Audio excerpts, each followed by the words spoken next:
Now we come to the second part of the chapter. The first part was about reports, what is the reports and all these things.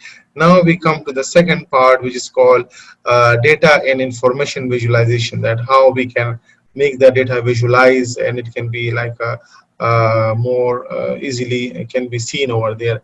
So the use of visual representation to explore, make sense of, communicate the data. Okay, so what is the and data visualization? So the use of visual representation, and how we can usually represent the data over there, to explore it and to make it sensible, so that we can sense it, we can like see what information it gives, and to communicate it as well. So we will see some information about data visualization and information visualization. As I told you that when you process the data, it becomes information. And if you process the information, it becomes knowledge. And if you process the knowledge, it becomes wisdom over there. Okay, so these are the like hierarchy of the data. Information equal to aggregations. We have it, how to aggregate the information or the data over there. Summarize the data. Sometimes you don't need all the information, you need a summary of it. And the contextualization of the data. Okay, so information means these three things.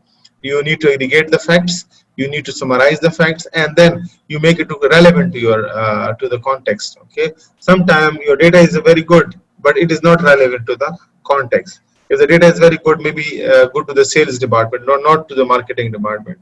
Maybe the data is good for marketing department, not to the HR department. So you have to contextualize the data. You have to link the data. So you have to think and link. So thinking and linking of the data is most important factor over there.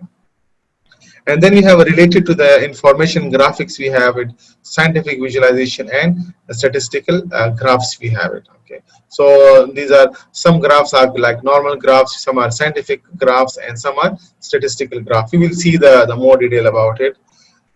Sometimes they include charts, graphs, and illustrations over there.